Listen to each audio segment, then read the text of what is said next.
We were all placing bets on a home country hero winning Fort William World Champs, but none of us had Charlie down as our pick. Charlie's been plugging away for years, working his way up the leaderboard, and now here we are. Charlie's never been on the podium at a World Cup before, never mind won one. So naturally, we wanted to know more about how he got here. We sat down for a chat with him a few weeks later in Andorra just after the World Cup, and this was our first ever conversation. I really enjoyed it, and I hope you enjoy it too. If you do want to support the podcast, you can support us directly by subscribing to the Patreon, or you can buy some merch. There's a whole Sleeper Darko collab available, so buy some. Right? Hope you enjoy. Well, I don't know if you heard when at Fort William, when they were like doing the commentary and stuff like that, but the guy made a funny comment. He was like, we might have the first ever ginger world champion. And I was like, I took a note of that, and I was like, I wonder if that's true. Do you know if that's true? I don't know. I think it might be, actually. Maybe I am. Doing it for the gingers. There you go. That's mint. Yeah. Nah, I don't think there is anyone now. There's not many downhill races that are ginger. Joe Smith, Gwyn. That's about it, no? I forget that Gwyn's a ginger. It's not. Well, yeah, I don't know. I used to be ginger, but yeah, it fell off me. I don't know. It fell off. It's too many sunny places. That's it. And also, maybe the first world champion that can't wheelie. Oh yeah, I can't. Honestly, I don't know. Maybe I've not put enough time to doing a wheelie, but it just doesn't come natural to me at all, which is so weird. Like I can do a nose manual, like I can wheelie like pump stuff, but like just to sit on the road and just sit in a wheelie, I can't do it. That's so weird. I don't know why. Can you manual? A little bit, but yeah, not really. Not really? Nah. That's absolutely amazing. Yeah, it's weird, eh? How have you managed? Yeah, I don't know. I don't know how I've got by, but I guess, just more riding of the technical side and things like that, and need to maybe just do more stuff in the playground tricks, I guess. So you don't like do much skate park or? Nah, not really. I used to have a dirt jump bike, things like that, but yeah, I'd very rarely go to the skate park, and yeah, I didn't really grow up doing much of that. So yeah, I guess maybe that's where I've lacked the old manual skills. What did you grow up doing then? To be fair, growing up for me, I lived in the Forest of Dean, so my house is literally surrounded by woods. So every night after school, I'd just go into the woods, build tracks, build jumps. My dad's a builder, so I literally used to steal all of his tools. So he said, you owe me 25 shovels or something the other day. So I literally lost them all in the woods. So yeah, we'd just get home from school, straight into the woods, dig in, and yeah, just building stupid things really. Do you have like a friend group that all did the same? Yeah, so living around that area, yeah, everyone was keen on mountain biking and things, and it was quite funny actually. So my dad used to go to the local pub, and there's like a group ride every Wednesday. They were all like older guys, and at the minute this was like probably my first time training, I guess. So I'd go out with these guys on a Wednesday night. We'd have like the night lights on. I had these horrendous night lights. And they were obviously way fitter than me. I was like 12 years old at the time. So yeah, I'd be in the dark. They'd all drop me up the climbs. I'd be like in tears, like trying to catch them up. Yeah, it's quite funny. And is that kind of like, what age would that be? That's probably like 12 to 14 years old. Right, yeah. That sort of thing. But yeah, I probably started riding bikes when I was, since forever really. 6, 7, probably younger. And you knew from early that it was maybe something that you wanted to do as a career, or did you not really think about it? Nah, never thought about it as a career. Yeah. I used to play other sports like rugby, football, cricket. I was into everything, and then just at the weekends it got to the point where I'd rather go on my bike than play a rugby match or something like that. So I was just like, yeah, that was the route I chose, I guess. And yeah, no, I think definitely a good one. Yeah, good call. Yeah. The racing stuff, like when did that sort of come into play? Was there always races at Forest of Dean, like local ones? Yeah, exactly. So when I was probably 12, 13 years old, they introduced like I think it was maybe younger than that, they introduced the Rippers class, which was like they first started doing the mini downhills then as well. I think it was actually like 10 to 12 year olds. So I think I did my first race on a hardtail at the Forest of Dean. So it was like, I lived 10 minutes from there. I pedal a bike away. So yeah, it was a really good place to start racing, definitely. That's brilliant. And did you ever sort of have any like regular jobs before being a professional mountain biker? Not really. I guess from school, left school obviously 16, and then I went into college. How old are you, by the way? I'm 25. You're 25, yeah. 25 now, yeah. So yeah, after school I went to college, did a personal training course because like we had to do further education. So yeah, did 2 years doing that, and then after that signed for what was Trek Factory Racing, but for Hatton Racing. So yeah, what was it called? Trek Factory? Was it not some Trek World Racing? No, Trek. It was Trek Factory DH, I think. Was it? But I joined on the last year of the Atherton's contract with Trek. That was it. So I think I actually signed for Hatton Racing, not for Trek. Right. Yeah. Wow, interesting. Yeah, I watched the Vital Raw because like I just googled your like what's online. KO'd myself. Yeah, on that video, absolutely KO'd at the end. Yeah, that crush is insane. Yeah, it was a big slam. That. So was that the first time that you got introduced to the Athertons on that? And did they just kind of talent scout you and get you on their program? It's actually quite funny. Quite a funny story behind it. So when I was coming up through the ranks, racing like the regional, national races, I did some stuff with Dirt Magazine. Yeah. And at the time, I think I was youth going into junior. And Steve Jones sent an email to Dan Brown. And he replied and said like, oh, we don't have any spots available, blah, blah, blah. But yeah, we'll keep in touch. And then after my first year in Elite, had a couple of top 20s, things like that. And he actually replied to the same email that Steve Jones sent, where he CC'd me in from, probably 3-4 years ago. And yeah, replied to that one saying, do you want to go and have a coffee? That was pretty cool. Wow. That's amazing. So when did you first meet G? I think the first, I guess I would have met him at the races and things like that. You would have seen him. So like, we'd often chat at races, things like that. So there was a bit of like a mutual bond there, I guess, before. But first time, I guess, going to like the HQ and things like that was, probably, straight after signing, I guess. Yeah. Was that how was that getting involved with that squad? Yeah, it was pretty, obviously there's such a big iconic name. So after that year in 2017, I had, as much for my first year in Elite, I had quite a good season. And I had a few different offers, but I was just like, I think that's the one that was going to work best for me. And they were pretty local to where I was. There was like probably not even an hour away, like where the HQ was based. So I was just like, I think that's going to be easiest. I know they was on Trek, so it was a good bike. And I think at the time it just seemed like the best decision. Were you sort of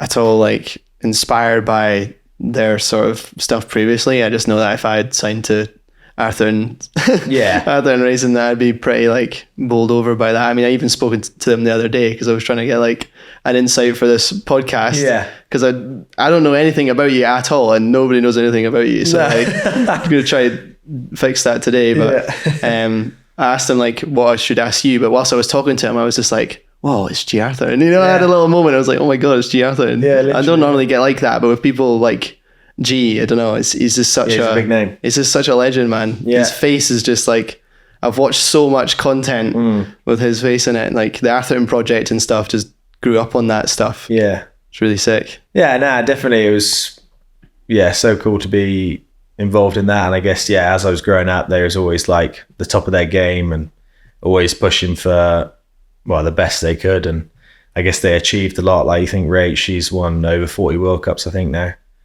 G's won, I think, 10 World Cups, 2 World Champs. So they're really accomplished riders and definitely good athletes as well. So it's good to be around them. It's also like dipping out into Rampage and stuff that they did as well. Like that's, not many people have done that. Nah. It's G, Brendog.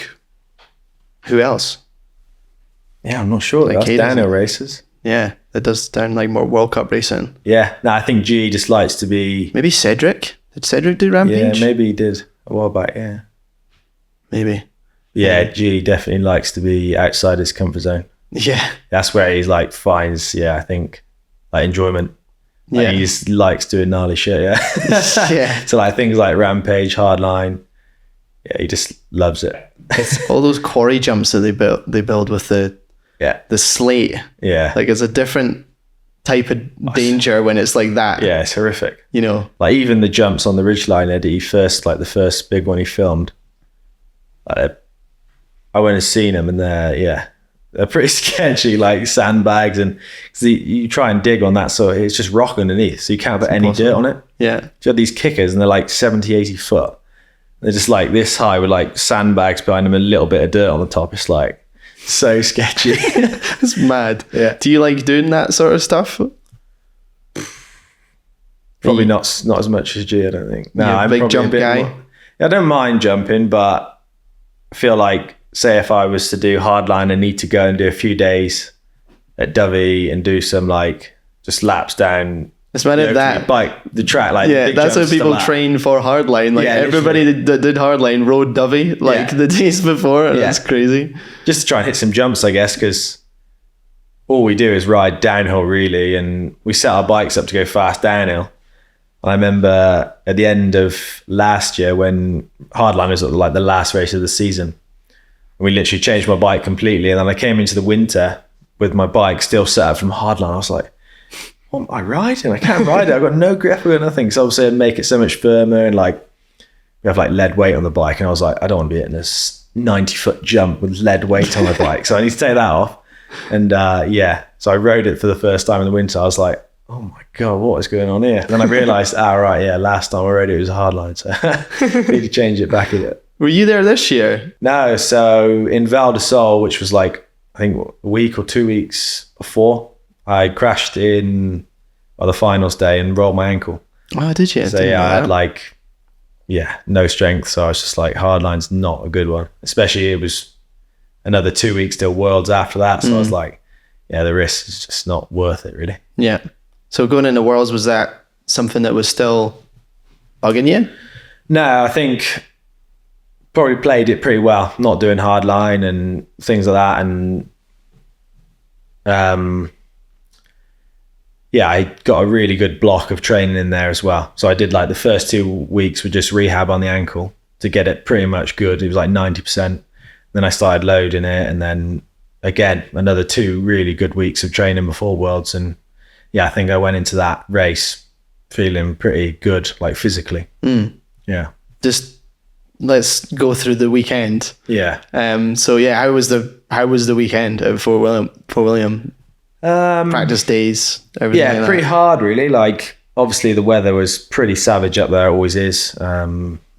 It's never easy, and being at home is always super busy, and all the team from Hatton Bikes came up, all the people building the bikes, so the pits were hectic, which is sick, but like at the same time it's nice just to have the crew you're always with at races and things like that.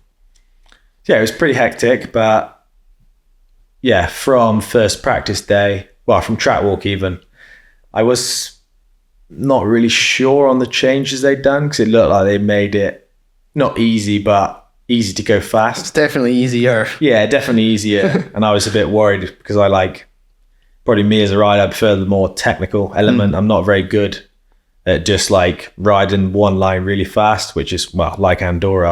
I just really struggle on that stuff. So when I walked the track, I was like, "Oh, all right, okay, this could be tough." And then from first practice day, I think we rolled down one run. Second run, I was just like, "Holy shit, this is ridiculously fast."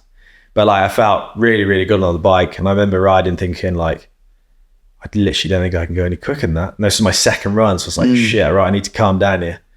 And I did my third run, and then I was just like, right, Charlie, you need to, that's it, don't do any more runs. So I did 3 runs, and then I did one more after, just to roll down and just get more familiar with all the lines and things like that.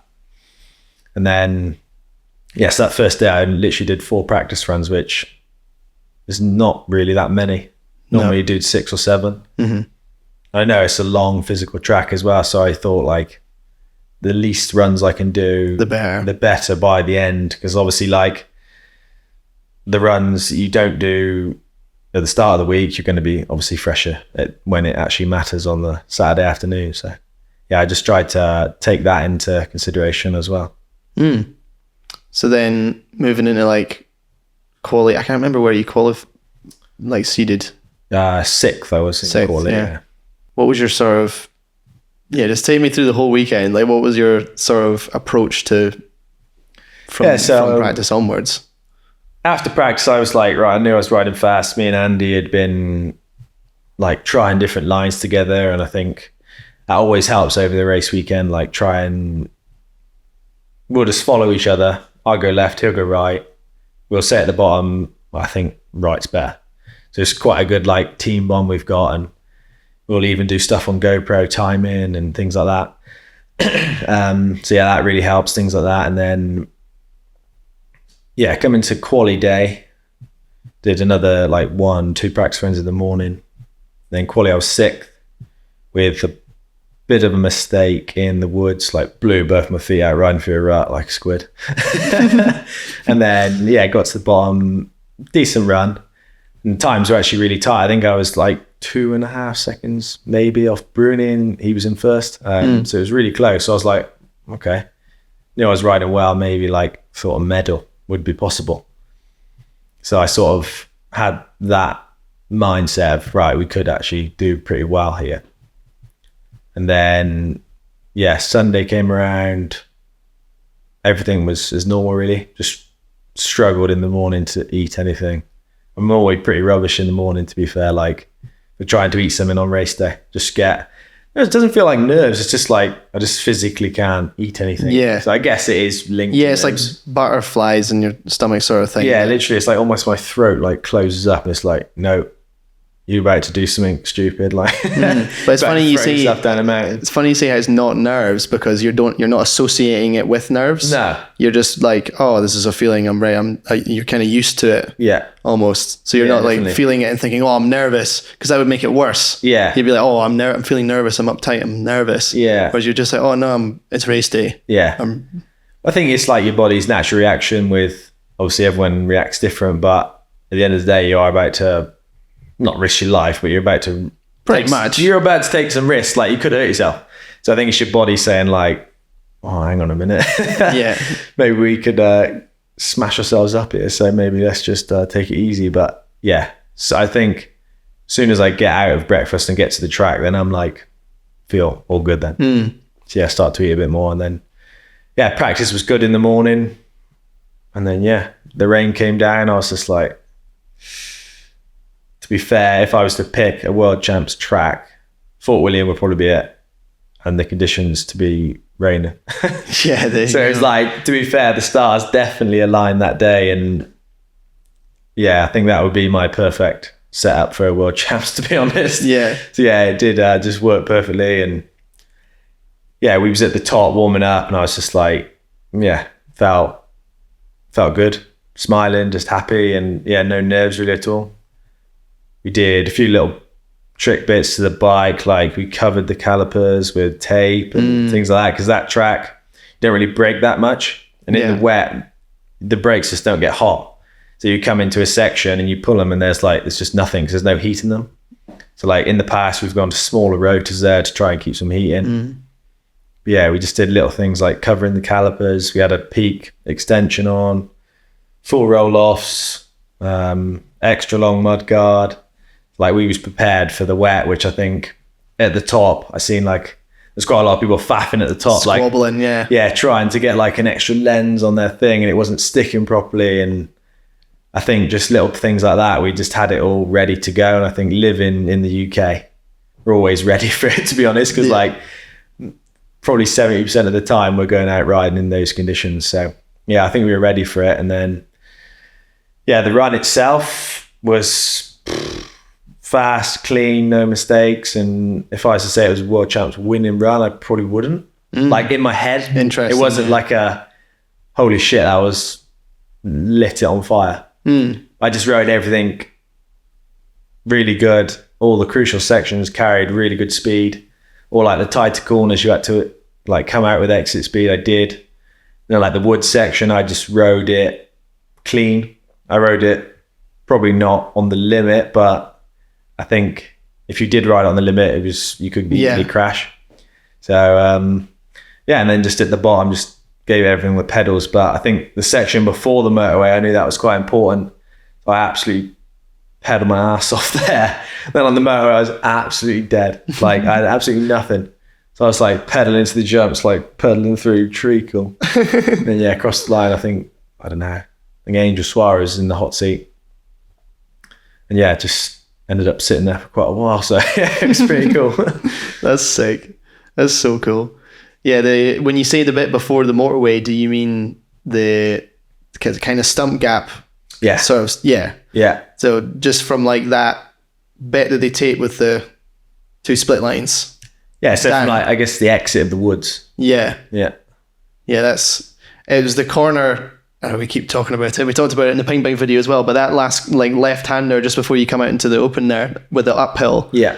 Just fascinating to watch that every year at Fort William. It's just that sort of section that seems to make it up. Yeah. And you just tick the boxes, as you say. It's like, I think your top split was like, people were going up on your top split. Definitely, yeah.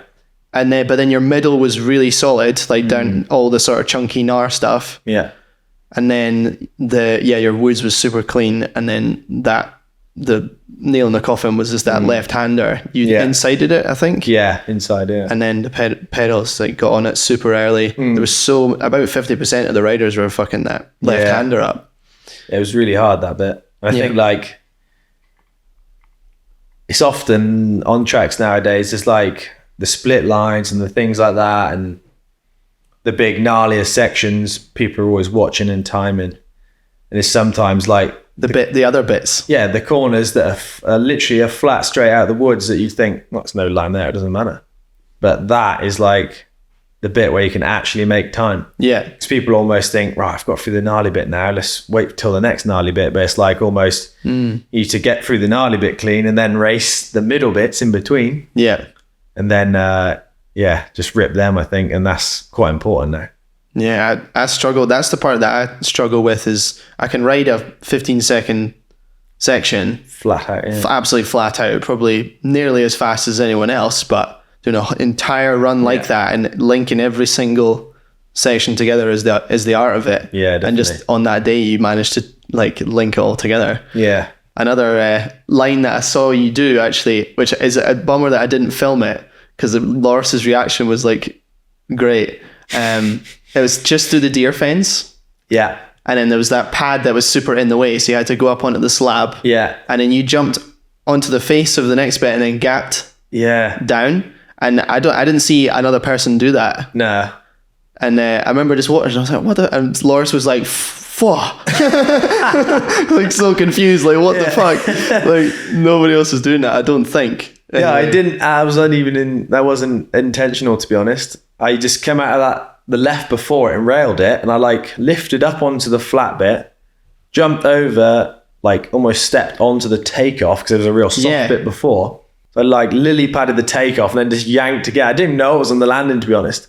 So it wasn't actually intentional. No, it was perfect though. It was I just yanked and then somehow I just cleared like two big rocks and then just landed and I was just like, oh, I was mint. Yeah. It's stuff like that makes because that split of yours was really, really good. So it's little things like that make all the difference. Yeah, definitely like carrying the speed up there is where it's won, I think. It was quite a weird split as well because that was like literally the majority of the track, it seemed. Yeah, it was like that was the biggest split. Almost like a minute 50 or something like that, maybe. I don't know where it started as well. Yeah, it was really long. It was literally off the boardwalk into the first rock garden. Like arguably the main portion of the track. Yeah. But definitely the most one-lined. Yeah. For the majority of it. Yeah, literally.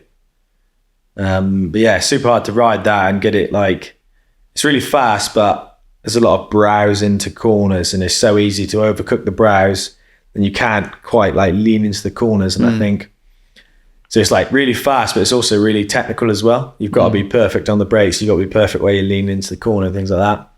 And also like linking each one up is really hard in that section as well. I think, it's something I really enjoy. That's probably my favorite part of track, definitely. Yeah. I rode it after the World Cup and it's actually fun to ride now. Like I feel like before it was just eyes rattling. Yeah, you're not like going there, oh, let's go for a day up Fort William, but now it's actually You would More go for rideable. it just to go for a day riding now. It's actually a good track to ride. Yeah. But it feels more like a really gnarly red as opposed to how it was before. But maybe we're just British or used to like...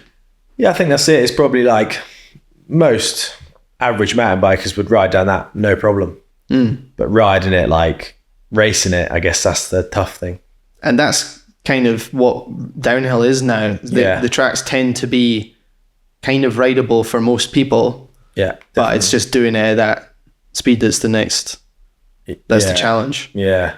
What do you think about kind of the way the tracks are now in comparison to how they were before? I mean, you weren't I guess ages and ages ago, but have you seen a difference in your career of it getting like, well, you know, quote unquote easier, like easier to roll down? But I don't know. It definitely does seem to be going towards like the more simple, faster, high speed stuff because maybe it does look cooler on TV. But yeah, I'm not sure. I think this year there's places like Val di Sole. I thought, oh my God, they're going to make this straight. But they didn't really. I thought they were going to make it short, but they didn't, which was cool. So yeah, I think it's pretty good. There's a good balance. I think each track on the circuit suits different riders. Like, say this weekend was totally different to what Worlds was. Like Worlds was wet, a bit more technical. This was like the technical aspect was just the speed factor. Yeah. And like there's a lot of long straights here and you just had to absolutely rail the section before and you just could make a lot of time up on them long straight sections, which like we said before, are like the easier parts say. Yeah. So yeah, quite different. Obviously like the conditions here are super dusty as well. So yeah, totally different. Yeah, I guess it's just you hear people moan all the time. Like you hear riders moan like, the track's too easy, but then when they tape a really, really technical section, like Leo Gang Woods, they say, oh, it's too dangerous. Yeah. So it's like, you can't please everybody. It's just, everybody has to ride the same track. So it is what it is. Yeah, I think you're never going to please everyone. And like, I think the woods in Leogang this year were super fun to ride, but to race, they were pretty ridiculous. Like it was a lot straighter than it was in the past. Obviously being dry this year it was crazy. Mental. So like the speeds through there are insane. Yeah, it was strange to be trackside in those woods in the dry. Yeah. Like, I was like, this is really weird. Because the past forever it seems like it's been wet, and boggy. Yeah. Which, big ruts. Yeah, it definitely looks more fun in the wet. Yeah. Yeah, definitely more of a challenge. But that's the thing with the weather is, well, as we found out this weekend, the last few riders got stitched. And that's quite a hard thing with our sport. Like we literally cannot change the weather. We can do all the things like leading up, try and change the schedule, but at the end of the day, if it's going to rain, it's going to rain. Yeah, we can't actually do anything about it. No, I think it was well handled by the organisers. Some people might not think it was, but it was like they got a race. There was a race. It looked like for a minute like there wasn't going to be a race, and then they made a call and like at least there was a race. Yeah, so, definitely. You can only do so much when it comes to the weather. I mean, Fort William as well. I mean, the fact that it's just how it plays out, the nuances of how it plays out is so important. Yeah. Because like it rained, so it was like, you know, the riders got the dry track or whatever. But then as soon as somebody goes up, in the wet, it completely changes the whole dynamic of it. So I can't remember who went first up in the wet.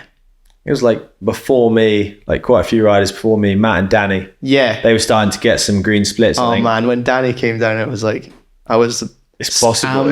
Yeah. I was so stoked with that. I was like, we're Danny Hart, you know, like the Champrix type thing. It was amazing. It turned it from like this race might be over into like back to like being a spectacle again. And then yourself in like as wet as it could be, you know, pissing it down with rain, everything like that.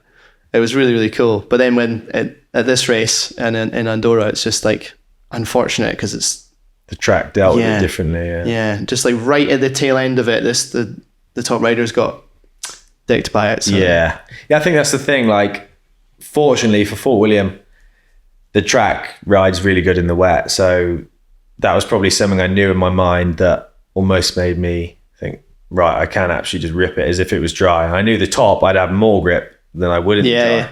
So I was just like, not seeing the rain as a negative, I was seeing it as a positive. I was like, right, I need to go steady in the woods, but the rest of the track is mint. Yeah. I think that's something like in Andorra, the conditions just this track didn't deal with the rain good. It just goes really slippery. And there's just like, well, to be fair, Bruni had a pretty ridiculous run considering these conditions. Like that was, hats off. That was pretty wild. Yeah. That's impressive to be able to read the conditions like that. Yeah. Still ride fast as well. Yeah, nuts. Whereabouts were you in Val di Sole with the weather? This year it's just been full of weather, isn't it? Yeah, unfortunately, yeah. So qualifying, I had a good quality actually. I was 5th, and it was again times were tight. I was like second off 3rd or something. Right. So after that race, I was like, all right, I know something's brewing, like a podium or something's coming. It's like, well, maybe all at the end of last year as well, I started getting like into the top 10 and getting quite close to the podium at a few races. I think I was 7th a couple of times. And was that your best result prior to Worlds? Yeah, 7th. A 7th at, where was that?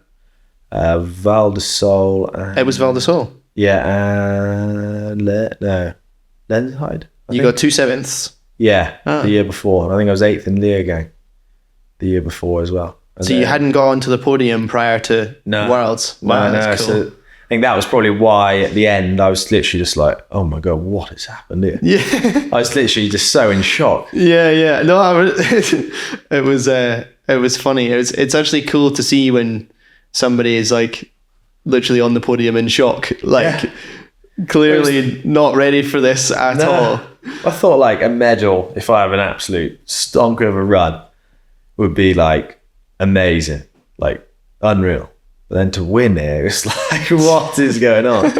Yeah, it was probably, well, not maybe in like deep down in my mind, maybe I had like a little thought as if, yeah, come on, we maybe can win it. But yeah, like pretty insane. It was probably it was over my expectations, to be honest. Yeah. I think that's why it's taken, still to this day, it's like someone will say, oh, all right, champ, and you're like, what? And you'd be like, oh shit, yeah, I did actually win that race. Yeah, it's not fully sunk in. Definitely not fully sunk in. And I think it was because it was such a jump from my previous result. There was no like nice trajectory into it. It was just like bang. Yeah. Straight to world champ. yeah, at home as well. At home in front of everyone. Family there. Yeah, it was absolutely insane. What was that like, just wandering around and like seeing all those faces afterwards? Mad, absolutely mad. Yeah, it hadn't sunk in, definitely not. Yeah. And still, like, even putting my jersey on the day for the first time in quali, I was just like, oh shit. It was the first time I've ever actually tried it on. It's like, oh shit. It's real. That's sick. Yeah, it's a bit of a pinch me moment, really. Yeah.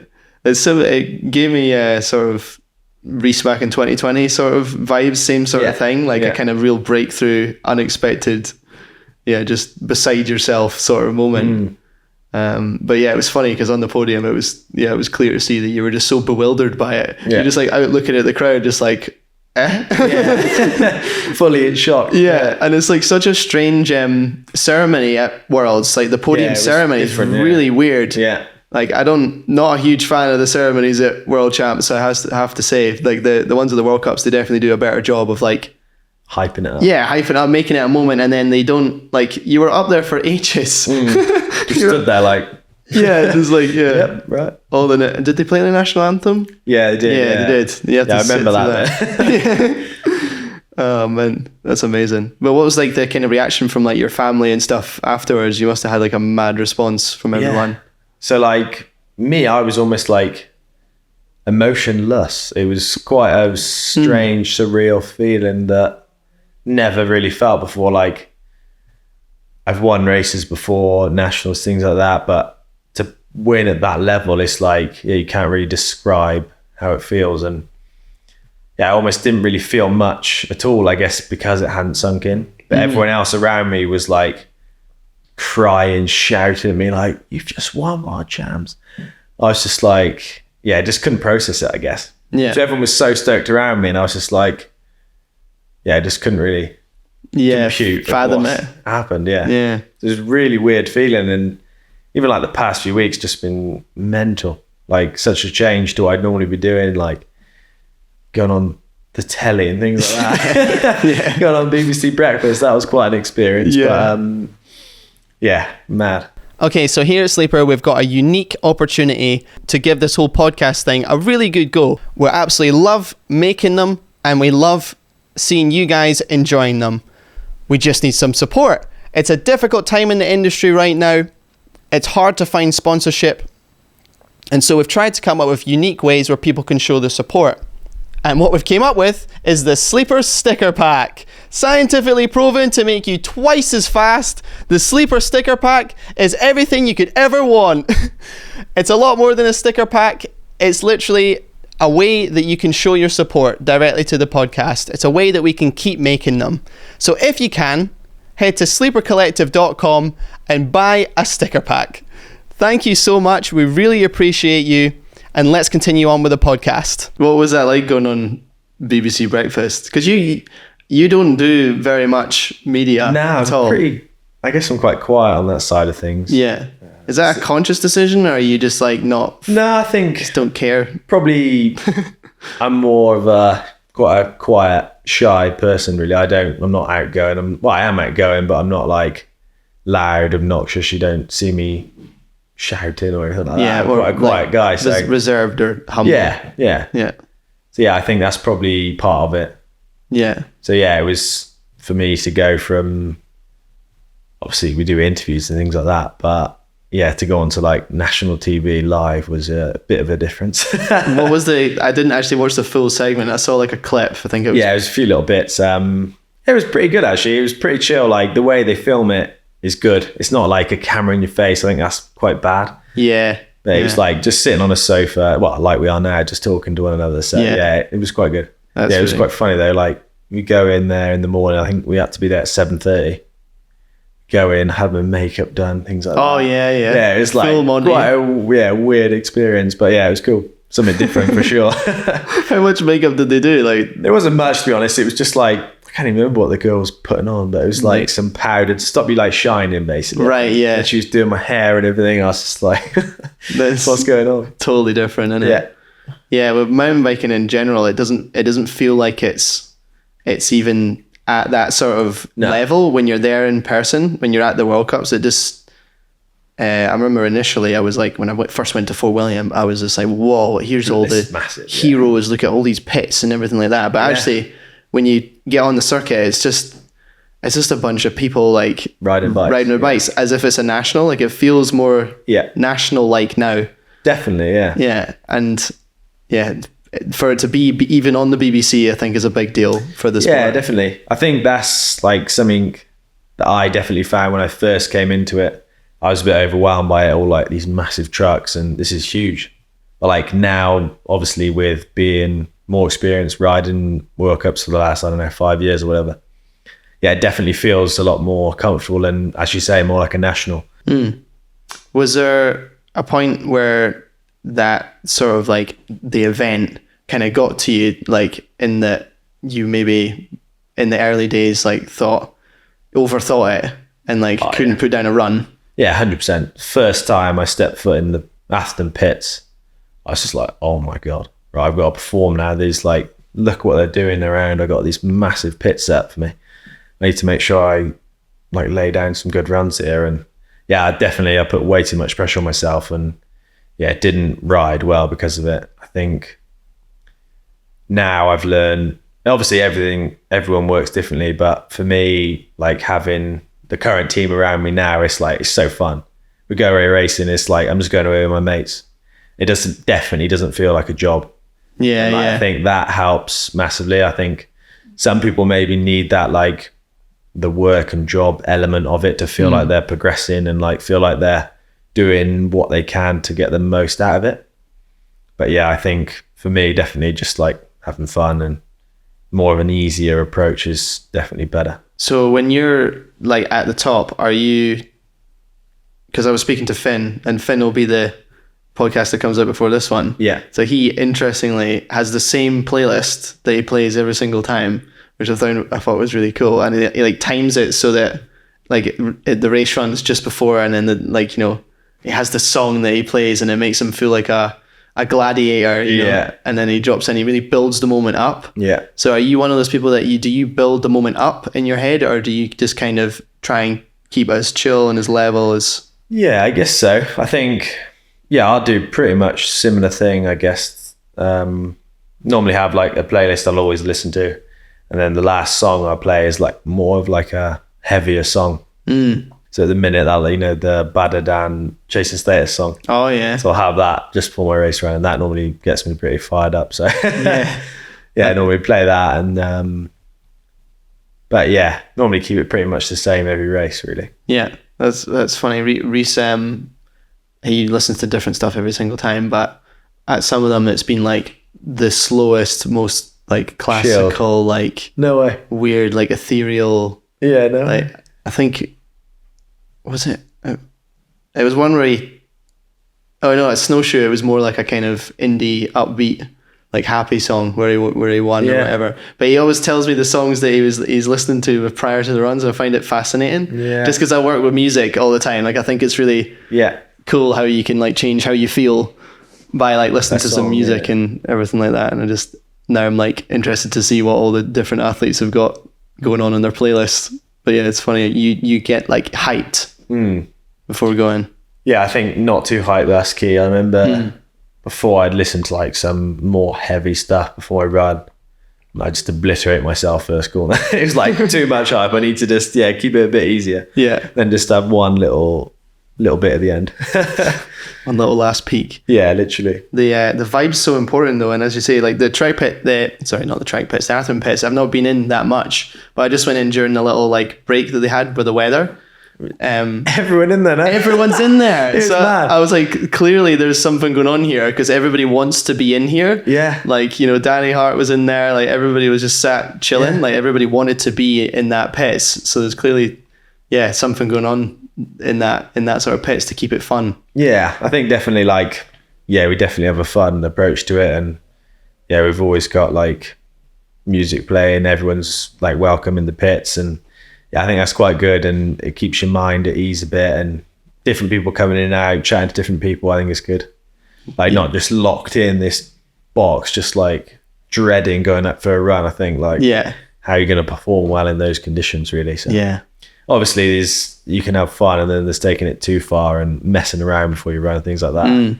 I think that's probably the balance we have quite good. Like say an hour before I run, Lloydie, the team manager, will be like, right then, boys, not that we need to be told, but he'll like sort of chaperone everyone out and be like, right, now it's time to warm up. So it's a good balance, definitely. And you got people like, you know, Andy Cole as well. He's just like such like a fun person. What was it like? Because his reaction was one of the best parts about your when he came down in the second, and he was just like so stoked to see that you were on the top step. What's your relationship like with Andy? Yeah, he's definitely one of my best mates, I'd say now. Known him for the last 3 years. We spent so much time together racing, and even outside the races, he's been to my house loads. I go and stay with him in Schladming. So yeah, it's a really good, like, I guess, working relationship. But yeah, I definitely class him as more of a friend now, definitely. And yeah, I think we work really well together. I think we're both quite similar in the fact that we work like a bit of a more chilled, fun schedule than like more of a intense training program, things like that. Yeah, I think it works well. But so, yeah, let's maybe talk about like work ethic. Are you somebody that like is always going super hard in the gym? Or are you actively trying to keep it fun in the off season? Are you doing any cross training? Yeah, I think it's definitely important to keep it fun. Else you get stale and you're like, I hate this. And like everything, I think you've got to be doing is for a reason, but you've got to enjoy doing it. So like, I really enjoy going to the gym. So I think that's quite lucky. Yeah. I guess I probably grew up doing a bit of that. So sort of was doing that before anyway. So yeah, really enjoy the gym stuff, and then going on the trail bikes. Obviously that's always good fun, and e-bike rides, things like that, and just doing loads of laps is obviously good. Probably the thing I hate the most is sit on the road bike. Yeah. That's like the worst thing when Milway puts like a 3-hour road ride. I'm like, yeah, that's pretty brutal. But like, you just sit there for just ages, and not do anything. Yeah, sit there at the same heart rate, just spinning your legs over and over. It's like, oh, this is boring. And then obviously like training on the downhill bike things is always fun. So yeah, I think, definitely important to keep it fun and keep it enjoyable. I think something Milway always says is like, we don't have to absolutely write yourself off. Like you just want to be just before that. Yeah. So you want to just like, obviously some sessions you do have to go till absolute failure, but if you can consistently hit like just below your peak all the time, I think consistently like through the weeks and months, I think that's the most important thing. Yeah. I guess people would struggle to internalize that because it feels like in that moment, like I need to give everything here. Yeah. And it's difficult to be like, nah, actually this is part of like a bigger, definitely longer process. Yeah, 100%. Are you doing quite a lot of development with the bike and stuff in the off season as well? Yeah, so to be honest, we've not done a huge amount with the bike in terms of like geometry and things like that. I think, Dave Wiggle designed the bike, so it was a good platform anyway. We've done like very minor tweaks, but probably the most recent thing we've done is the seat stay and chain stay, like the flex of those. We was finding in like certain sections we weren't getting grip, and like big bike part berms it was rolling a bit. So we've changed that up slightly, and I think that was what we did in the off season. That was what we tested the most, sort of thing, which is pretty cool. Like flex is coming into it a lot more, and I think the beauty of our bike is you can change it so easily. Yeah. Like a day you can have one on the printer, different mold and different layers of carbon, things like that, different thickness titanium of the lugs. Yeah. And you've got a different stiffness rear end. So it can almost sometimes be a bit much, like when you actually stop, like you could go to the absolute decimal point, but how much are you realistically going to feel? So it's quite challenging, that side of it. Like I think I've learned so much over the years. Before I was just like, get on, forget what's going on, don't touch the setup, just try and go fast. But now working with Hatton bikes, I guess, has changed massively. So I think I've definitely become a better rider on like that side of things, setting up my bike, and I think I know exactly how I want my bike set up now, like sizing and things like that. So that's good. So you feel like you can kind of you can trust that you're feeling more than before, whereas you're just 100%. Kind of blind before. Yeah. Like I remember G actually saying when I was first time for the team on track, I don't think I changed anything. Yeah. And he was like, dude, like you're not going to change anything on your bike. Like we're going testing, you got to try stuff. I'm like, nah, but it feels all right. But I was just like more focused on me probably trying to ride than learning the bike, which is probably something that I've definitely got better at over the years. It wasn't something that come naturally, like doing a little click here and there, and to be honest I didn't really feel it. I think, but now I've got a lot more experience with that, and it's definitely easier to get to a better setup quickly. It's an interesting one though, because it's almost like how much fiddling should you do? How much should that be a part of your, especially maybe in the early stages, it maybe is better just to be riding and not caring about it so much. Even like your Brycelands and people like that, just no fucks given, just kind of get on. Like his bike was like way too small for him. Like, you know what I mean? It's like, how much should you sort of invest in that? But when it comes to like point this of a second, you kind of need to look into that more. I always find, like, for me, we set our bikes up in the winter. We spend months like trying different things, getting like all these testing different things, blah, blah. So when I get to a race, I try and almost like think, right, I know the bike's good. I know the bike we've tested for months. So I know that's fine. So I just focus on lines on track, things like that, track speed, and it almost takes another element out of it. So you can almost focus on those more than like thinking, oh, what's the bike doing through this section? Instead of thinking, right, I'm going to attack this section as hard as I can. I think people work in different ways. Like I know a lot of people on the circuit will be fiddling with their bikes all week, but to be honest, I don't really change that much. We'll do clicks here and there, and maybe firmer on the fork, things like that. But yeah, I don't really generally change that much. It can kind of bite you on a race weekend if you do too much, then you go too far the wrong way and all that sort of stuff. Yeah, I think if you go down the rabbit hole of changing your bike midway through the race and doing like dramatic changes, it's like not comfortable on that setup. So I think being really comfortable on a setup and just going like either way off that like base setup is, well, for me, that I think that works the best. But yeah, for other people, maybe different. Yeah, cool.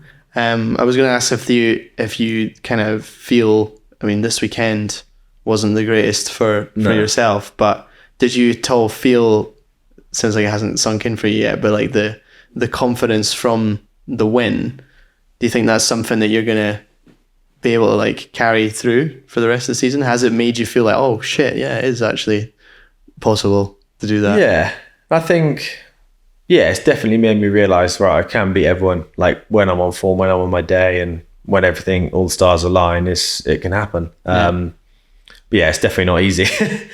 I think, it is definitely a confidence boost, and it also comes with pressure. But yeah, I think at the end of the day, it's just a different coloured jersey. I think that's what I'm trying to tell myself anyway. It's true, the same thing. We are literally racing our bikes down a mountain, so it's just fortunate that I won on a good day, really. On one of the best days to win it. It is a strange, like, even that the concept of world champs is like a strange thing. It's like out of the whole year, this one race is the one. And that's like, it's just a weird concept. And especially slap in the middle of the season as well. But yeah, you must be relieved at the very least that you've done it. Yeah, well, 100%. Yeah, it was probably something I'd never, well, not this year, to have goals on. But I knew Fort William would have been like something I would have a track I would have chosen. So yeah, as I said before, like a medal would have been unbelievable. But yeah, to win it was just insane. And I think going into this week, I was pretty fried still from it all. Like the last 3 weeks has been, mental. So I was like, my mind was still like pretty slow. I just felt like, I don't know, I felt really good in practice. I had some really good like sections, but I just didn't link it up properly in my race. And I think, I just wasn't quite mentally on it. I think I was just absolutely drained from the last few weeks. So I think it would definitely, I'll take a little bit more time, but I think now I've got that first like race out the way, wearing it, and like, just like the first feelings of it really. So hopefully we can just turn it up for the next few. Turn it up, Do you know anything about the next track at Ludenville? Yeah, so I actually went to the test event. Like, I don't know, no one seemed to know about it. I put a photo up Ludenville. I thought everyone had been invited. Turned up and there was just like, I was Bruni and then a lot of other French teams, and that was it really. Really? So I was really shocked to see, and I put a photo up, and like I remember Jackson messaged me like, oh, what's going on there? And I was like, yes, the test event. He was like, oh, I didn't really know. It was like quite a weird thing, but it was quite good. We went to the track, did a few runs, and the following, like in the evening, we had a bit of a presentation with like the track builders, I guess, and just gave some feedback and things like that. And it's quite a track of two halves there. When I rode it, it was very flat at the top, not really much going on, and then the bottom super steep. So I hope, well, we gave our best advice to what we think where the track should go and things like that. So fingers crossed they'll tape something in. But they've got a good hill at the bottom. It's super steep, so it should be sick. Yeah, it looks like it gets real steep. A lot of off-camber stuff as well. Loads of off-camber grass. And I guess it's just hoping that they can manage to find some, like, how to make it with loads of different line choice, things like that. That'd be cool. Yeah, that is the thing. It feels like recently there's not been, well, there's always Val de Sol. I love track, so when it's like options, it's cool. I think nowadays, like, it's so hard to do a line and keep it to yourself, because you look on the track, it is littered with people on their phones, filming, like track guys and things like that. So sometimes you almost know a line's faster, but you ride it slow. Yeah. So no one picks up, oh, that line was rapid. Yeah. I've done it like, not saying that it was the fastest line, but it felt good. So I was just like, right, maybe I just won't go for it absolutely pin. Yeah. Just hold back a little bit. But yeah, I think everything on track now, everyone sees, so you can't hide anything. Yeah, it's eyes everywhere. Yeah, there's everybody with the big cameras is almost like less of a threat now because it's the phones. It's the instant, like on the WhatsApp groups. Straight in WhatsApp group. Yeah, it is mad. Like the amount of people that are employed just to do that, basically. Yeah. There's people in the pits that that's their whole thing. Their job, yeah. And just which is probably quite important as well, but I think it sometimes can get too much. Like, yeah, you ever been like fed too much information where you're just like, you've got like 30 videos coming in. You should do the outside, and you're like, yeah. And I guess it is all personal. Like if you can ride that line faster than another, it is quite personal. So I think loads of feedback and information coming in doesn't always work. But yeah, it's tough to get the balance of it all. And for like, say for us, Millwall's always on track, and he'll say, well, I'll try, and we've almost gone the opposite way now, like trying to give us less information. And he'll just say, what you're doing is good. Yeah. And it's more of like we'll ask him, well, what are people doing there? And he'll be like, well, there is some people doing this, but from like things he's timed and things like that, like it's good. So just keep doing what you're doing. Yeah. So the timing thing's quite unreliable at points as well, because it's really tough to get it. Yeah, it's like what sort of run were they having? Were they just rolling down, or were they just? You like never know. Speed is so exit hard. Speed, so hard to actually judge. So yeah, I think it's almost whatever you personally can ride the best is most often the fastest, and probably not overthinking it, because you can stop and watch and you think, oh my God, someone does this absolutely mental line, and you're like, yeah, but can he replicate that? Well, at least once for his race run, but over the weekend, every single time is different, I guess. Yeah, it's the person to kind of watch out for with the strange lines that nobody can do is Jackson at the moment. Yeah. He's doing some stuff on the track where you're just like, well, I mean, nobody else can do that. Because it's just like bunny rabbiting about the place, like on some madness. So it doesn't apply to anyone else. So no, that's it. It is what it is, you know? Like different bike setups as well. You've got a totally different bike to someone else, and you got Jackson, he's like probably 60 kilo, if that. I don't even know how much he weighs. Probably around that. Yeah, I mean, I'm like 60. I would think that he's at, around 60, because I say around 68. Yeah. So you think of him, like his grip and things like that are going to be totally different. And yeah, he, as you said, this is like bouncing and floating down the track, and he can turn on like a 20 pence piece, which a lot of other people can't. And yeah, I guess that's the benefits of being like a smaller, more lighter rider. But then maybe like on the really fast straights, he's like not got the weight to pull him down. So it's like, I guess it's a catch-22 really. Yeah. How would you describe your riding style? Probably quite precise and boring.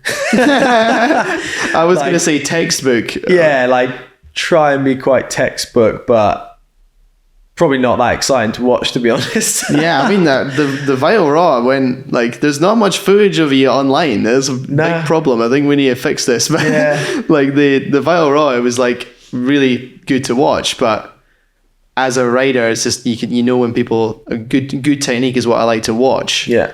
But yeah, it's maybe not the most flamboyant. Yeah. But that's not what you want. Like I think, for example, like someone like Ronan, you see him on track.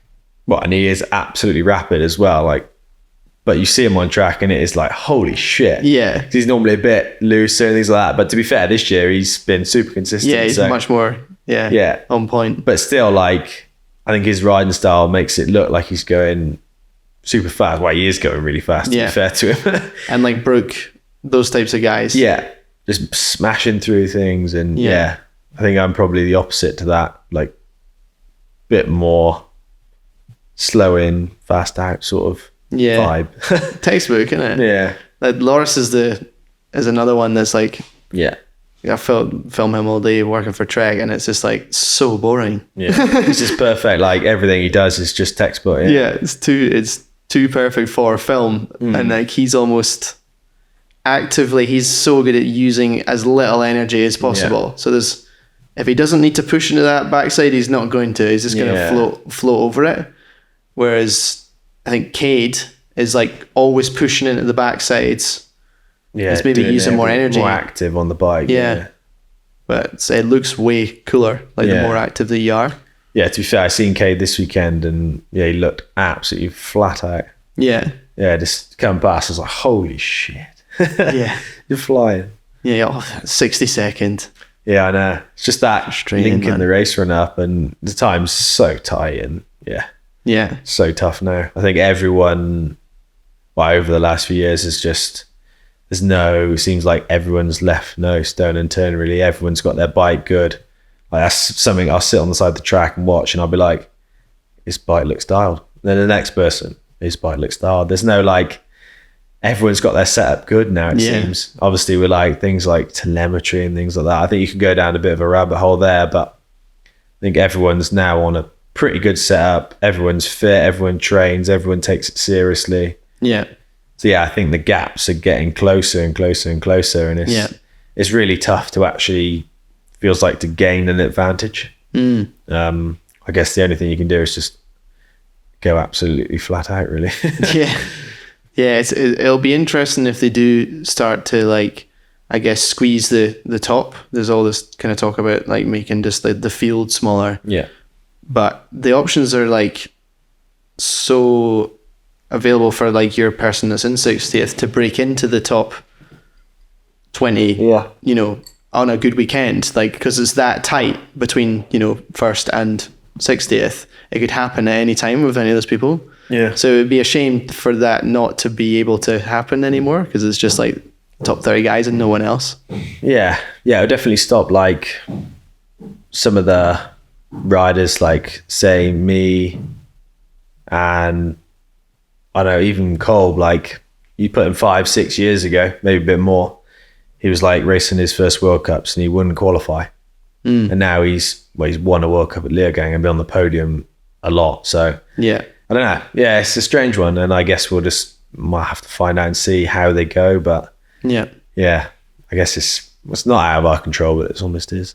Yeah, it's the people definitely care. Like it's just the combination of screen time and all that sort of other stuff that they need to get. What was I going to ask for that? Can't remember now. It's gone. Happens. It was the knocking. Yeah, he's put you off. It was like the guy with a broomstick. Shut up. Probably, yeah. But no, I think going back to like things like that, I think, it's sort of going to be good in some ways, but bad in the others, like making the sport more professional and more like F1, like being 20 drivers. Everyone, all the media attention is around them. They're like, that's obviously going to be good, but then like for the sport, is it going to like die off the real, like the downhill, what it should be and what it is now? And no, it's really tough. But it's, again, catch-22, it's good in some ways, bad in others. Yeah, just different. What did you think about the semis when it came in? Were you like skeptical, or were you like, oh, okay, let's go? Yeah, I sort of thought it's quite good, because I feel like I'm probably on the side of, saying that, I don't know, I just won world champs, but like doing that one run really fast, I probably say I'm not that good at. I'd say I'd probably be better at like a consistent 90% pace multiple times. I think when it comes down to that one risk it all run, I'm probably not as good. So yeah, I wasn't really too bothered about the semis, and I think it's been okay this year. And well, to be fair, we didn't have it in Andorra, so I've sort of forgot what it feels like, to be honest. It's just another run at the end of the day this time. So it's all good. There's talk about them getting rid of it. Oh really? For next year, yeah. That's the whispers. Yeah, there's a lot of whispers going around. Yeah, absolutely. Yeah, I don't know. It's tough, and still riding your bike down the hill at the end of the day. So yeah, that's it. When you say that, like those sort of 90% runs, it was interesting when you said that your Fort William run, it didn't really feel like a winning run. Have you ever had a run that felt like a winning run and it wasn't? Yeah, definitely. Yeah. For me, my riding style is probably like when I have my best runs, they don't feel quick, which is really strange. Like sometimes I'll absolutely rip a section, but then you stall in a corner and things like that. You come in and it's like more of a sketchy run. And that's normally the runs I'm out the ass.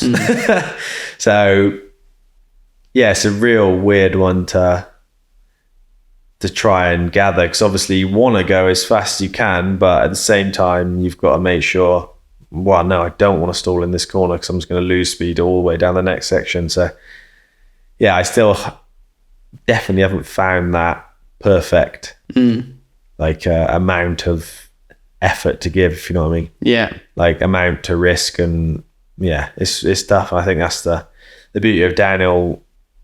One week you can have it perfect and next week not. It is a big challenge, really. Yeah. Yeah, Bruni seems to be the one that kind of has that. Yeah.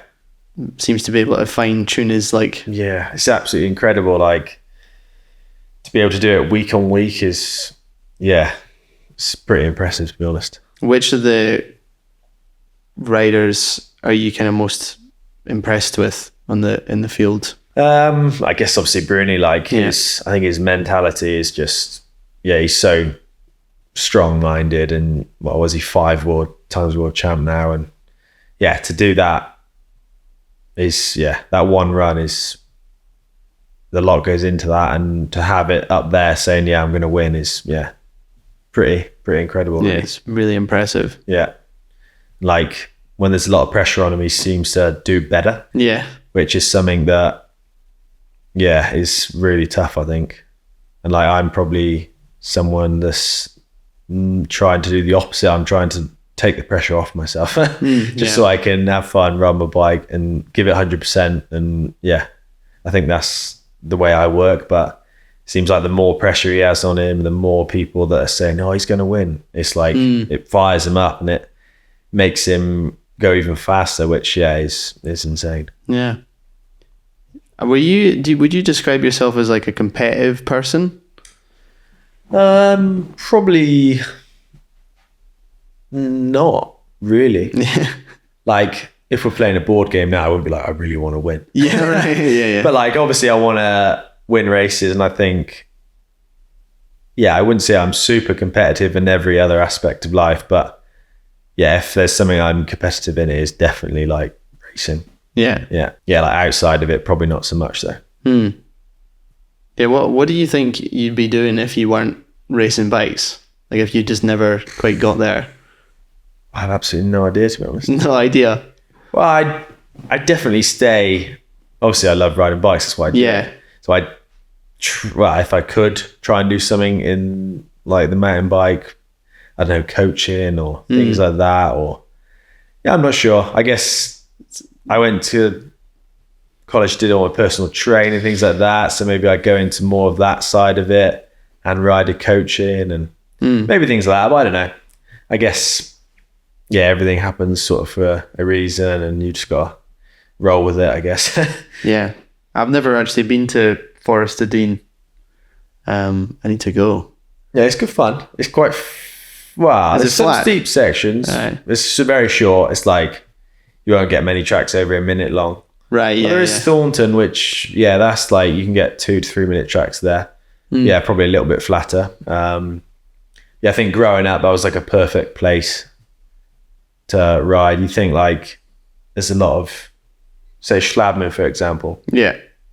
Like you have this massive bike park, but it's almost like there's so much, not more talent, say, but more people coming out of the UK. Yeah. Why is that? It's really strange. I think like almost the shorter hills is almost actually a good thing, because you can ride that 1 minute with ridiculous amount of intensity, and you can like really repeat it often and almost build the speed, learn the skills quicker. I don't know.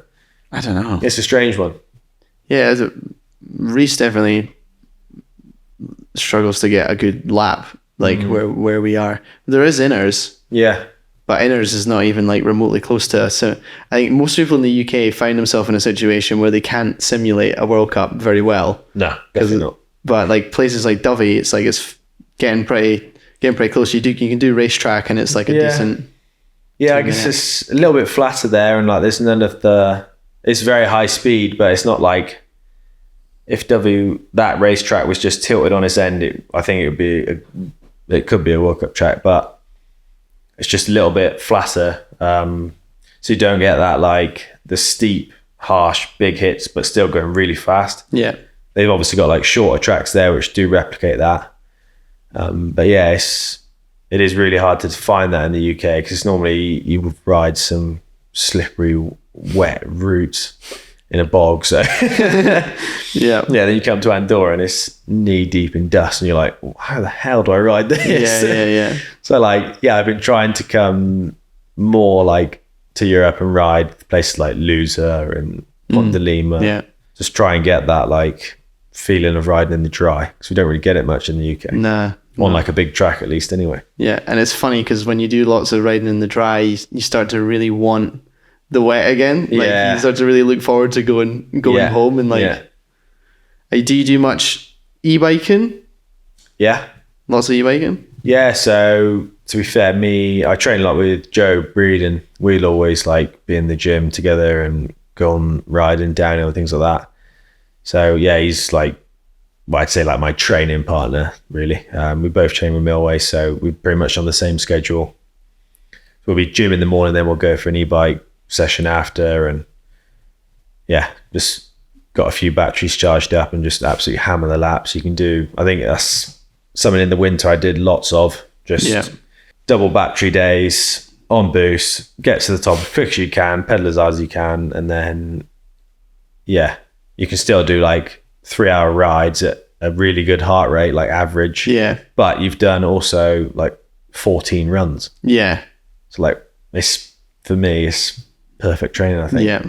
It's difficult to peel away from it and do regular bike stuff after you do that, because it's like you never get out of the zone either because it's constant motion. Like you finish the lap and you just keep going. Yeah. You don't have to have a rest really. You can just keep going back up and think about what to do on the next run, and then immediately do a next run, think about it again, immediately do it again. It's powerful because it's you can implement stuff way quicker, you know? Yeah, definitely. And I think you're learning skills on the descent, but also your average heart rate's at 140, 150 for the whole ride anyway, for like 2-3 hours. So it is like the training aspect is really good of it, but the actual skills development side of it is also massive. So yeah, I think it goes hand in hand really. It's a really good training tool, I think.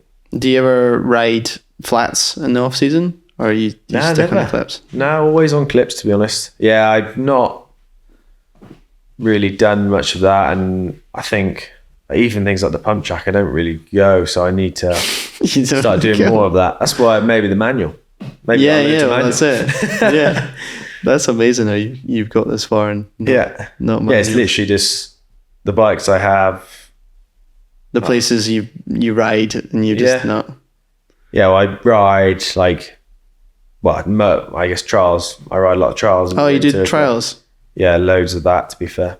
We actually stayed up after Fort William, did a couple of days. Oh yeah. Yeah, it's just good. Amazing for that. Yeah. Any motocross? No motocross, no. Well, a little dabble, but not really. I borrowed some bikes and just done the odd day here and there, but yeah, not much, to be honest. I think maybe now going into the winter, I'd like to get an enduro bike, just because I like the speed element. I think maybe that'll help with it. Yeah. But yeah, that's the only motorbike I've got. It was the trials bike, and then downhill bike, e-bike, trail bike. Simple. Is there anything else that you do apart from like for fun, apart from riding bikes? What else do I do really? No, everything's pretty much straight down the line. Some car stuff, but yeah, nothing really, like some track days here and there. Oh yeah. Quite into that. Like do a big training session, then I go home and go on YouTube and watch some car videos normally. yeah. It's funny how there has to be something else. You have to switch off and look at something else. Yeah. You know? I think, I bought, it's like a kit car. So it was a car, well, sort of. It had a motorbike engine in it. It weighs like 400 kilo. But it was So wait, what was the chassis? Like a Ford car? So no. No, It's I like was going to say, I was like Ford car with a motorbike engine. So it's called a Westfield. So it's like a Caterham. Like Right, a 7 star. Sick. Yeah, so like that, but it's got an R1 motorbike engine in it. Oh my God. It's absolutely ballistic. That's so lethal. sick. It weighs like 400 kilo. So you can pick it up. That's Like mad. each corner, I've got a video actually of my mechanic came to my house. Well, no, not my mechanic. I like mechanic in the winter, Ben Level. He just picks the car up from the front. It's all like so exposed. You just pick the wishbone and just lift it. That's mega. So yeah, like in the winter, doing a lot of tinkering with that and taking that on track days. It's good fun. Yeah. Something else to go at, definitely. My dad had R1s. I really know it. Yeah, they had two R1s. They had Gixxer 1000s and stuff like that. So that was always kind of like what I was looking at was my dad on these ridiculous bikes, and he would show me videos of him like wheeling at like 150 miles an hour. It's outrageous. Well, I had it in a car which was double the weight of a bike, and it was fast. Yeah. So like, I can't even imagine what it feels like on a bike. It's insane. When you think of how cheap it is as well to get a bike that's that powerful that you can kill yourself that easily on. It's ridiculous. It's mental. Like, I've purposefully not gotten a motorbike license because I know I'll enjoy it way too much. Yeah, and you'll just be like... Yeah, it's the straight lines. I love a good straight line. Yeah. Like even in the car, you'd look down and you'd be like, oh my God. Yeah. And on a bike, you'd be doing double the speed. Yeah. Has it got a roll cage in it? Or? Yeah, so it's just, I had a half cage in mine because I didn't want to put a full one in because I didn't want the extra weight. So it's like the safety element versus the speed element. I was like, I've got a half cage, so if I do roll it, I will be okay. Right. But it's just like, I'd rather not add an extra 30 kilos. So yeah, I'll just keep it light. So I went more of the sketchy, faster approach than the safety side. That's so sick. I need to see like a photo of it or something. Yeah, I'd get a photo of after that. That's sick. It's so funny. That's amazing. Yeah, it's there always needs to be something else, I think. Yeah. Definitely. Otherwise you would just get even however much you love it, it's like if it's your job, it's it's your job. You need to and I think you definitely got to try and keep it fresh, and I try not to actually ride the downhill bike loads. So I feel like I don't want to, every time I get on the downhill bike, I'm going to be like, oh shit, we're going on the downhill bike today. We're going to be going absolutely flat out. Yeah. So I think that's quite important as well. And obviously riding bikes is fun, but at the end of the day, we have got to go try and keep improving and try and go faster. So like, I think every time I go out on my bike, I try and like think of something of how I can improve or something I've got to try, or like just to sort of tick a box almost. Yeah. And like, say if I don't have an Insta, I'd be like, right, I'm just going to ride my bike for fun today. Yeah. I think it's quite important to have that sort of mindset of always trying to improve each time you go out on the bike. Yeah. I guess you've also got to have fun as well. Yeah, absolutely. Are you going to get into doing more of the kind of film stuff, or is that something that you enjoy, like going out and filming? Just because the lack of material is really I need evident.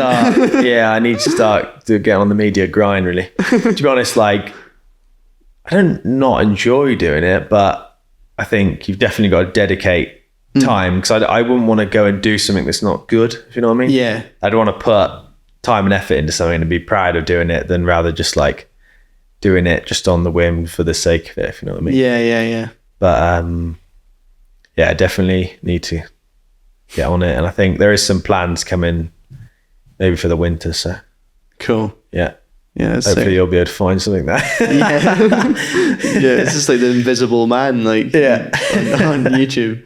But it's cool, like you've just been sat in the background almost to sort of grind it away.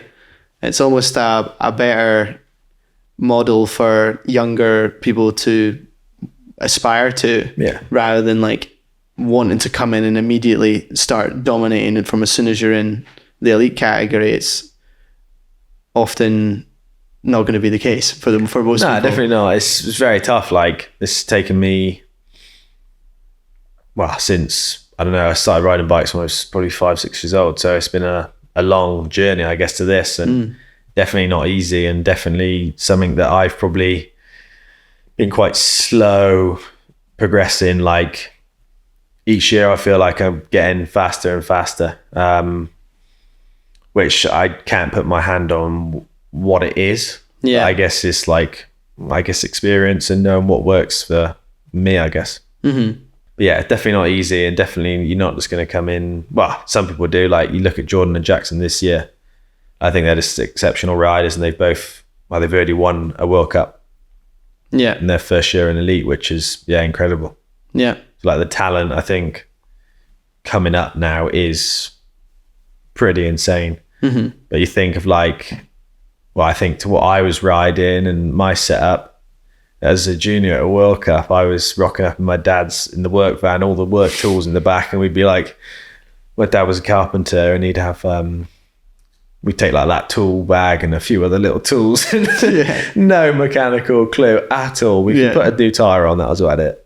And I was going around Europe racing bikes like that. No way, you're Europe as well. So you and your dad would go out to Europe? Oh yeah, we'd travel in the work van. I was so embarrassed. Like we'd turn up in, it was sign written, Les Hatton Builders van, like building contractors. We would go rock up to the pits next to like all these Arctic lorries, and I was like, oh my God, this is terrible. And like now looking back, I think that's so sick. Cool. And like any like junior now I see, I'd be like, yeah, that's awesome. Sick. Yeah, you see, it's always cool when you see people in like an old van just like head up trying to give it a go. Yeah. Like, and I think that's the side that people are scared to lose, is almost definitely that, like this whole. I always want to tell the stories of all those people, but it's the paradox of, we're a production agency now, and it's like there's no budget. No, but like obviously, like that's the whole point, and that's why it's so cool, is that they're trying to make it work off of their own backs, Yeah, and like it's really tough, and shout out to my parents. They definitely did pretty much all they can. I remember my mum sitting at the bottom of the pedal bike away centre. I'd push up, do a run, come back to the bottom, because I was only like 11 at the time, and I'd have some friends riding there and stuff, and mum would just wait at the bottom. Do a few runs, and then she'd go home, and then can you pick me up now? And it was like they committed a lot of their time, and my brothers as well, like help them drive through Europe and things like that. It's pretty cool. What was your first mountain bike? Like, can you remember what your first? Probably some real ghetto thing. Some Kona Stinky or something like that. I'd say that's a good one. No, it was like, I think before that, I can't remember what it was called. Kona McKenna, I think. Yeah, there was a stab. It was a hardtail. It was a hardtail. Right. But the bloke I'd bought it off he'd done all sorts to it, put different forks on it, different wheels. I think he built it up as a frame. It was like 200 quid, bit of a basher, but and then I think I got a Kona Stinky. It was like a Stinky 6, I think. So it was like the short travel version. Yeah, the free ride one. Yeah, so I had that. Triple crowns or? No, it was just single crown. Single crown. And that was what that's what I started racing on probably. No, it was another hardtail, Kona Shred, I think it was. Right. And will there be like photos on Roots and Rain? Oh yeah, there's be some horrendous photos on there. Class. Remember, I've got the best photo ever. Fully like 9 o'clock or 12 o'clock, just almost looping it out on this like 10-foot tabletop at the bottom before I fully looping. We need to get the photo. We're gonna have the photo. I shall send it you after. It's so good. It's so good. I've got one, and my first full sus was a Carrera Banshee. Oh man, which is and it had this air shock, which I just still don't even know what the brand was to this day. But it blew up within the first like day of me having it, and I just didn't know. Brand. So it was just like bouncy as hell. Yeah. And I entered this little mini downhill race, and just like that, there's a Roots and Rain photo of me wearing like No Fear high top shoes. And like this rain jacket, and I'm going over the bars, so I've got both feet off the pedals, and I've just got like this look of fear in my eyes. That's heading over the bars. It's so good. Roots and Rain is such a gold mine for that stuff. Yeah, when you go to the end, some absolute classic photos in there. It's so good. What was the kind of like after that? Like what bikes did you have after that? What did I go? Lapierre, I started getting some of them. That was actually a real sick bike. I had You got a trade deal with someone? No, I bought it off. At the time I was riding for, so there was an uplift company at the pedal bike way at the cycle centre. Fly Up 417, and they did the uplifts. Right. And the guy who ran it was like, obviously seeing like some potential in me or whatever. And he was like, right, he was selling a bike. So he gave me a really good deal on the bike. And he said, I'll sort you out, free uplifts. That is a good deal. Yeah. So I'd wear his t-shirt on the podium or like around the races, things like that. So it was like that was my first sponsor. So that was pretty sick. And yeah, we went from there. It was like the Lapierre, it was the silver one with all the gold linkage bolts. Don't know if you remember it, but yeah, it was a real trick bike. Was it the one that had the mad sort of... No, it wasn't that. It was the one before that. Before that? Yeah, right. It was like, I don't know how old it was. Probably like 2012 or something like that. Yeah. And then after that, I started working a little bit with like Dirt Magazine, and they'd hook me up with like almost their test bike sort of thing. So I had like another Lapierre after that, but like the full factory version, they just took me up with that. It was pretty sick. I just gave it back at the end of the year. Then that was like sort of when 29er bikes must have been coming out. Remember they gave me an Intense, or maybe 27. Yeah, maybe it was 27 actually. Yeah, it was from 26 to 27. Yeah, the Intense was one of the first. Yeah, it was 27s. I can't even remember, 927 or so. Yeah, like what are the forks called? Can't even remember anymore. Oh, DVOs. Yeah, they had the DVOs on them. And I remember rocking up to a race on that because they sort of like just hooked me up with whatever bike they sort of had at the time. Yeah, which looking back now is a terrible idea. Like you should be on one bike and get comfortable with it, but at the time I was like, getting a new bike all the time, and yeah, all these different ones, and yeah, this new 27.5-inch wheel bike. I was like, yeah, loving it. Yeah, and that was so yeah, that was pretty cool. What year would that be? Maybe 20. I want to say like 15, 14, 15. Yeah, yeah. And then sort of went onto Wide Open Mag, which was a cool team. Like obviously Laurie's came from there, Taylor Vernon, and loads of other good riders. That was nuke proof at the time. So yeah, I spent 2 years on that, and went to the Saddleback Intense team with Joe Breeden. That was really good. It was like they're more focused on like UK nationals because I guess Saddleback's a UK distributor. Yeah. And then did well that year at the World Cups, and then onto Trek, and then been with Hatton Racing since. I think it's actually the 6th year I've been with Hatton Racing now. So wow, yeah, quite a long time. Wow. And they started with Trek, and then was it the second year? Yeah, they had their own bike. Yeah, so I think because the deal with Trek, I signed at the last year with them, and I didn't really want a 1-year deal, so I signed with Hatton Racing instead of actual Trek Factory Racing, so I could go on to, say, if they didn't re-partner or whatever. Yeah. So yeah, and then that was when the Hatton bike came. I remember the first day actually, I went to the office because there was all these rumours being speculated about, and people were asking me, and they was telling me what they thought, and I was like, I literally don't know. I literally don't even know. I remember Brownie called me once. I went to the HQ, and he gave me my race jersey for the next year, and I was like, where's the bike brand? I was reading all these other brands, and I was like, that's not a bike brand. Where's the bike brand? And he's like, yeah, that one at the top. What? It was literally like Atherton Bikes. I was like, what? Then we went in, like, at the time the HQ was like an office setup. You walk across like the way, and it's like then the workshop. So we went into the workshop, and there was this first Atherton bike. Wow. That's just like, cool. Holy shit, what is this? That's amazing. Yeah. And did it have the tubes and the lugs like how it is now? Yeah. Yeah, tubes and the lugs. When I first saw it, I was like, yeah, I'd never seen anything like it, really. Yeah. It is very different. I think at the start, it was like, I didn't really know what it was going to be like, so I've never really seen a bike like that. Yeah, it's like almost looks like a bit of scaffolding or something like that. So it's like, what? It's so different. It's like... Yeah, very industrial. I think they were more industrial back in the day as well. Like now they're a bit more neat and polished. I think because it's more like, well, the bikes are much more out there now and things like that. And you see other brands like Specialized and Pivot now. They've done like a similar, the lug and the tube route. Yeah. It's pretty cool. It is so cool as. That must have been... I can't believe it's been 5 years. It feels like it's... Yeah, mad. Yeah. That feels like it was very, very recent. Yeah. Well, it's 2019. So 4 years, sorry, no. Yeah, 4. Yeah, that feels a bit more. Yeah. More right. Yeah. Yeah. Still quite a long time though. You think 4 years is Yeah. It's a good chunk of time. Yeah, it's cool to see you pivot and stuff, trying with the gearboxes and stuff like that as well. Yeah. Feels like there is still like movement forwards, like technology wise. Yeah, definitely. I think always people are trying to look for the next best thing, aren't they? And people are always trying to progress. And yeah, there was, I think, well, we'll look back in 3-4 years time and we'll be like, what the hell were we riding? Yeah. There will be that next like best thing, but I guess we just don't know it yet. Yeah, you don't know it yet. No, you look at the small wheels, you're like, what were we doing? Yeah.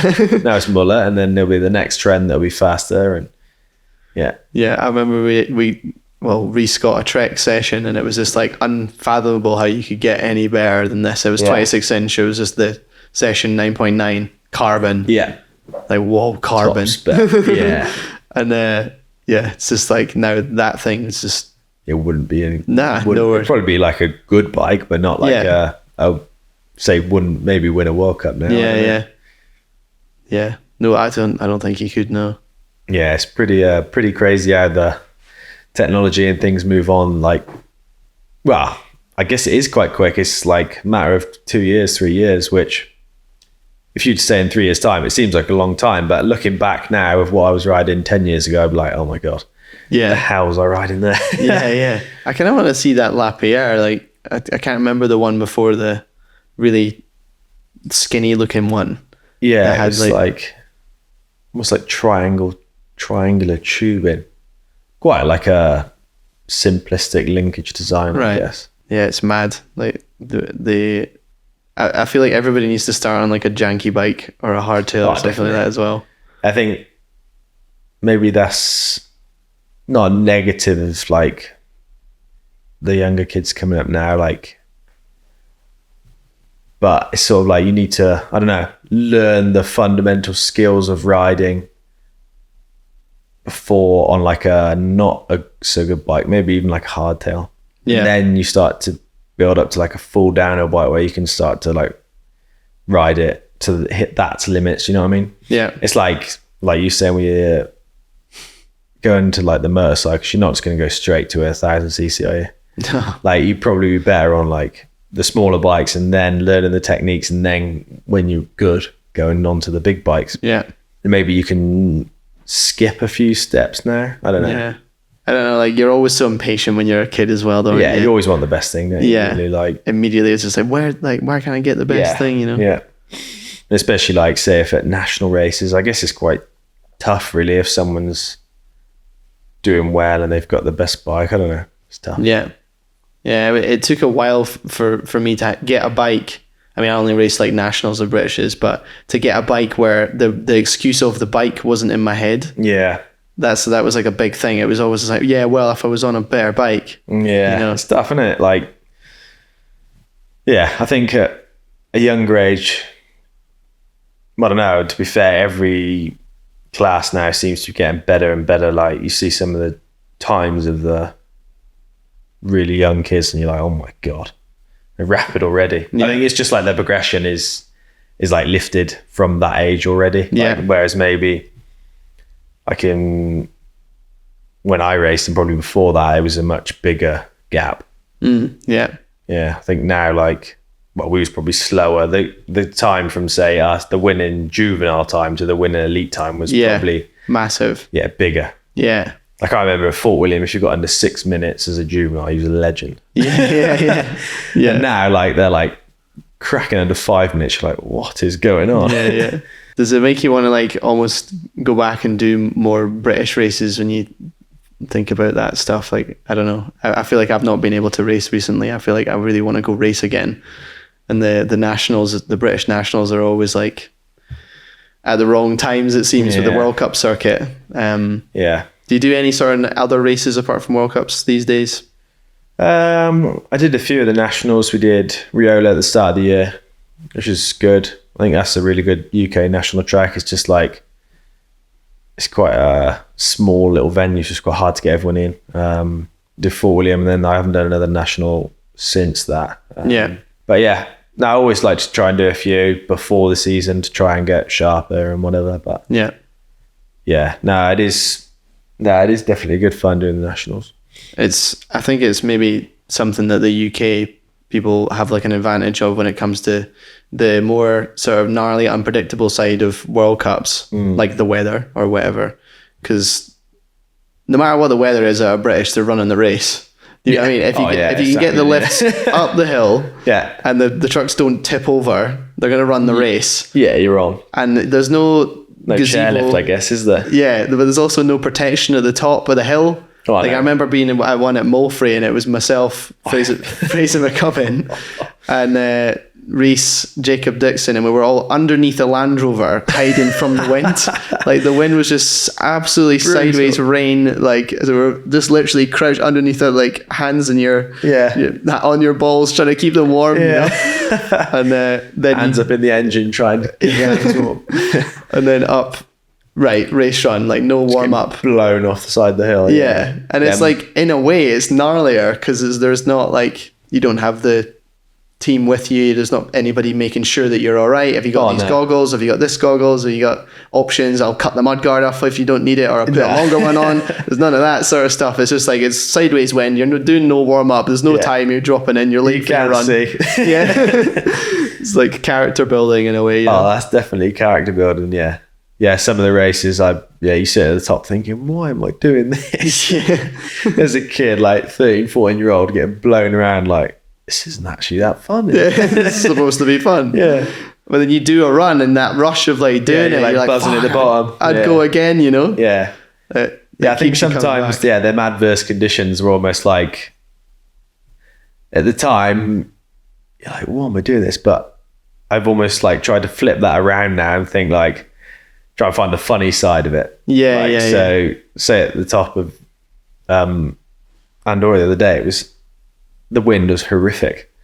I was just like almost like laughing to myself, like, what is going on? Yeah. I know exactly what you mean, because it's at the time, especially when you're a kid as well, it just seems like super gnarly. Yeah. But then you actually realize later that that's in retrospect, it's like a funny story happening right now. Yeah, you know, so you can take it less seriously. There was an SDA last year at Glencoe. Was it last year? It might have been last year. But anyway, it was like horrific. It was like one of those weekends where it was like brutal. Couldn't be any worse conditions wise, and people are like staying in the back of their vans. It's a really high up venue, so like never like got above 5 degrees. It was always freezing, sideways wind. Everything like that. And I remember just going up in the gondola, just like, as you say, like laughing. Yeah. Because I was just like, and then my run, I was like pissing myself laughing because it was just all going to shit. Like, yeah, you just really, got really funny. It's one of them moments. If you're not going to laugh, you're going to cry, aren't you? Yeah. That's it. It's better laughing than crying. It's like it's a certain type of person that enjoys that. Yeah, stuff. definitely. Because I don't know. I think we all forget that we're in this little echo chamber of. Oh yeah. Quite a strange group of characters that are just like racing a bike down a hill. Like basically, as you say, like risking your life down this hill over and over and over again. Yeah, like it's a strange thing to want to do. I guess that's the enjoyment there, isn't it? Being like, not out of your comfort zone, really. Yeah, it's sick. Gotta love it. Yeah.